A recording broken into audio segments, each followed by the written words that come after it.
This morning may be a little bit of a stretch for some of you, because I'm not sure how many of you have seen The Incredibles. I hesitate to ask this question. Can you show me your hands if you've seen The Incredibles? Do you know what we're talking about? Oh, okay. So there's a few of you. We got it good. Okay. Now we're cooking. We got it. Last week we were with The Little Mermaid. That was a little bit of a different movie to try and preach on. The Incredibles is even more difficult at times to be able to find the gospel truth, but that's what we're searching for. As we go through this series, we're going to be looking at these movies and trying to see images or scenes that remind us of who we are as God's people. And so I've pulled a couple of them out, and I'm hoping that you're sort of going to be along for the ride with us. And again, this is, if we're looking for absolute truth, you're going to be disappointed. These are things that just simply point us and remind us of sort of who we are as God's people. And I hope you use this as sort of a practice to look at other aspects of your life as well. So for those of you who don't know the movie, I need to probably explain it just ever so slightly to you and why we chose it. So The Incredibles are the story of a family, a traditional family, who has superpowers. Everybody in the family has a certain superpower that makes them a quote-unquote superhero. So you have Bob, who is Mr. Incredible, and he has massive strength and other kind of abilities. Helen is Elastigirl, and so she stretches in funny kind of different ways. And they have three kids. They have Dash, who is very fast. They have Violet, who does force fields and disappears and has all these other crazy things. And then there's Jack, who's the baby, and we don't know what his power is until the very end of the movie, and still I'm not sure what that was going on. So anyways, that's sort of who they are. And the reason we talked about this movie as being one to be able to show and then to talk about was because of all the Disney movies, this is one of the only ones in which you have a sort of a traditional nuclear family. There's a mother, a father, a son, a daughter, and a baby. There's the brother-sister relationship. There's the mother-father communication thing that goes on. It just is sort of your traditional family situation. Everybody kind of understand that, where we're going with that? And then there's this clip in this movie, and I love this. I want to show it to you. It's a little bit long, but I want to show you this clip that shows you why we chose this movie. All right, does anybody feel this? Right? I was sitting next to somebody and this scene came up and he said, "That's my family." You know? And so we have this concept of this, what is traditional family or assumed to be a traditional family. But yet, even if we don't have a family of our own, we still were raised hopefully in a family to where you know that dynamic is very rarely normal. There's always something going on with families. And I would go so far as to say that that's probably a part of being in a family as far as a community of faith as well. And that we go through things that we struggle with and we bicker with. We go back and forth over some issues and some things that we just struggle with. Communication is always a hard thing to do, right? We see this in our family. We see this in our church family. We see this with any kind of relationship that we find ourselves in. It's hard work to be in relationship with one another.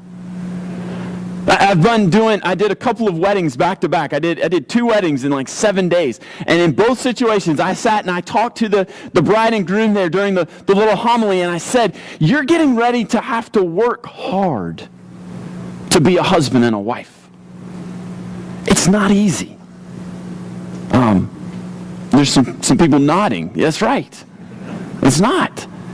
And anytime I say that, there's always the romantic out there that kind of wrinkles their brow, and that I didn't see anybody wrinkle their brow, but there's those who wrinkle their brow and they go, "Oh, you shouldn't say that. It's all about love and great feelings and all this kind of stuff."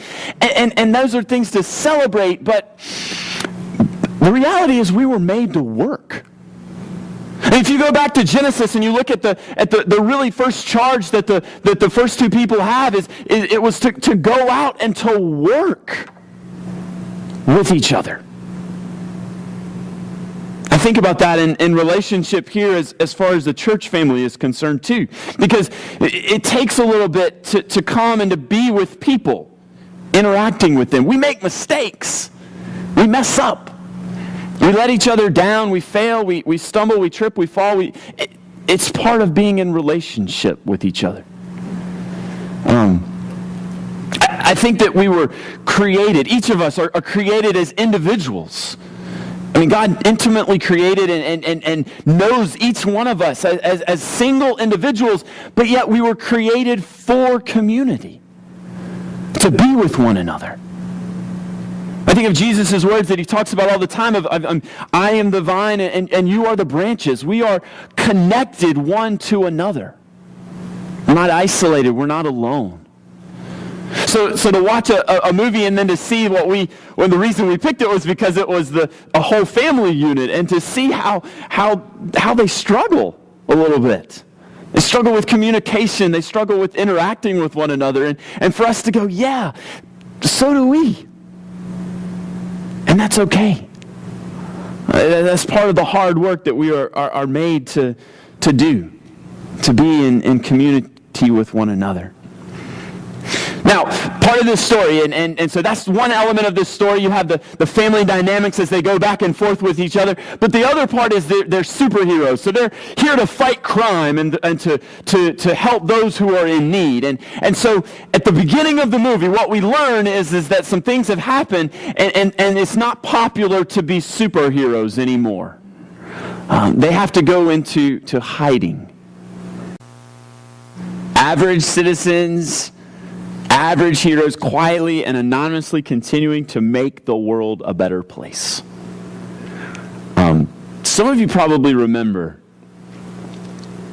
and some of you may still think this way, that it used to be popular to be a Christian. Like there was this tide in the country in which everybody was a Christian, right? You just didn't, there wasn't this influx of religions, and you didn't know about these other religions, and it just sort of was assumed that everybody was a Christian. And unfortunately, that may or may not be the case today. Now, here in the South, I think it still is the case. I still think that majority of folks are Christian around us, and it still is sort of okay to ask that question of, are you a Christian? Or do you have faith? That kind of sort of thing. But in some parts of our country, it's not so much. In fact, some parts of the country, because of the actions of others, the name Christian has gotten a bad rap. I mean, I think about in the Midwest, because in the Midwest, they still have that church that calls itself a church, Westboro Baptist, that pickets funerals and crazy stuff like that. And so what people have done is people have said, well, if that's a church, if those are Christians, I don't want any part of that. And that's an extreme situation. But there's others that are very similar. And so our actions and the actions of others, I should say, have sort of given us a bad name to where maybe in some parts of the country it's not so popular to be a Christian. And so maybe that's not the first thing we offer when we meet people. The fact that we know Jesus and that Jesus has had a positive impact on our lives. We can lament that. And that can be saddened for us. But that doesn't change who we are. You see, I lean on Paul's words all the time in Romans 12, in which he says, don't be conformed to the patterns of this world, but be transformed by the renewing of your mind so that you can figure out what God's will is, what is good and pleasing and mature. You see, we have this tension because we live in this world but not of this world, and so we are still called, no matter what the world does to us and how they respond to us as Christians, we're still called to serve, to work, to love the world around us. I mean, we can't, friends, get jaded. We can't be turned off and simply shut down and stop doing what we're being called to do. So we live in this tension that exists in the world around us. We live with this. And there's a scene in the movie I want to show you here that is this similar tension that Bob lives under, because Bob has a job that he hates. He gets stuck in a job. He's in hiding now. And so he takes a job working for an insurance company. I apologize if you work for an insurance company. He doesn't like it. And he feels like he is serving something other than what he's doing. He's not serving out of his sweet spot. I talk about that all the time. We serve out of our sweet spot where we're called to serve. And so Bob's not doing that. And he's stuck in this sort of, I don't want to say it's a dead-end job, but he's stuck in a job that he just doesn't want to be a part of. And he has this interaction with his boss. Okay, I'm not advocating violence, okay? Hear me say that. But for Bob, he's stuck in this job and he really wants to be helping people. I'm also not anti-business, or I don't want you to think that either. But he's supposed to be helping citizens. He's supposed to be helping people. He sees this need and he can't do it.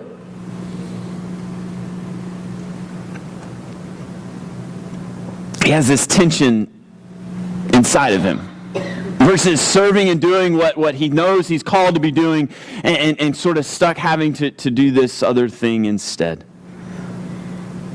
This is the tension we live in this world, isn't it? I mean, being in the world but not of the world. I mean, living here, having to do the day-to-day things in order to make ends meet and to get to a certain point and to do this and that and the next step. But all the while, God, I think, is calling us to so much more. To so much more.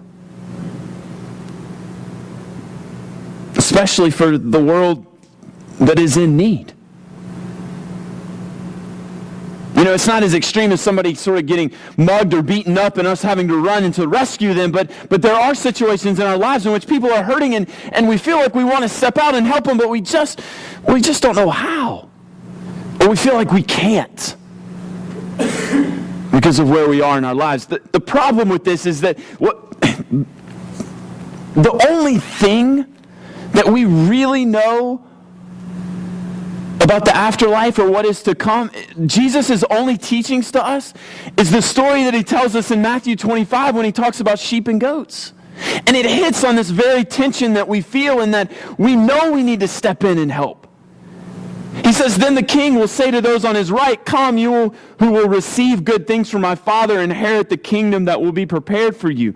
I was hungry and you gave me food. I was thirsty, you gave me something to drink. I was a stranger, you welcomed me. I was naked, you took me in. You gave me clothes to wear. I was sick and you took care of me. I was in prison and you visited me. It's reaching out and helping the least and the lost, and those that are in need. I want to skip the fourth one. All right, so we're going to move to the fifth video. So the last one, and this is the scene that really sort of encompassed the whole movie for me as to why I would want to share it and why we would want to talk about it, is because there's this situation in which, okay, Bob is unhappy, and obviously after that he gets fired from his job. Shocking, I know. Anyways, he has to go and he finds working for this secret corporation that he has to go and live on this, or be on this island, and he gets to be a superhero, and he doesn't tell his wife. And he sort of lives in secret, which again, more communication error that occurs within the husband and the wife. And so he's on this island and he gets in trouble. And he gets in over his head, and so his wife and kids sort of come to rescue him or to help him out, and they end up getting shot down, and so they're in this scene that talks about faith and doubt. You have more power than you realize. You have more power than you realize. This is exactly the same words that Jesus told his disciples. If you have faith and don't doubt, you will not only do what was done to the fig tree, but you will even say to the mountain, be lifted up and throw it into the lake, and it will happen. Church, we got to hear that. And what you have to understand too is that this wasn't a bold claim that Jesus was making that sort of was sort of metaphorical. He was looking at a mountain and he was pointing to it to his disciples, and he says, you see that? You have power over that. And we know that the mountain he was pointing at was a man-made mountain. It wasn't a mountain that had crept up because of God. Instead, it was a mountain that King Herod had built. See, Herod had gone and he had been traveling around, and he actually saw the pyramids in Egypt, and he knew how tall they were. And so he contracted his people and made his people, forced his people to build him a mountain that was 4 feet taller than the pyramids. Because he knew he wanted the rest of the world to see how powerful he was. And we call that the Herodian. It was actually outside of Bethlehem, there in Jerusalem. And so Jesus is with his disciples this day, and he's pointing to this mountain, and he says, you will have power to move that. You'll have power even greater than all the powers and principalities of this world.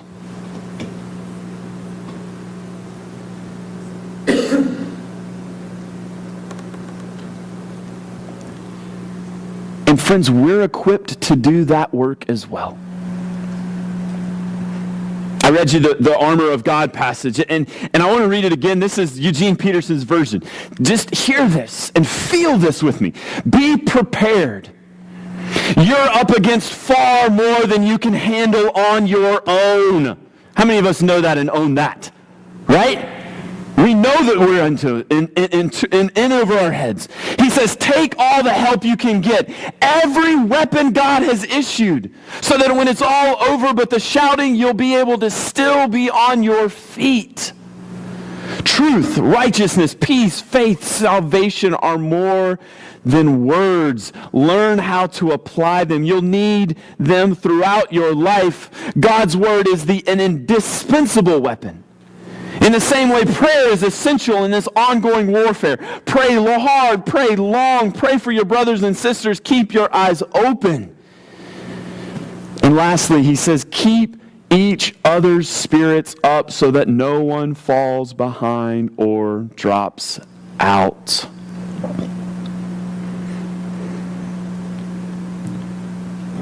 Here's what I know.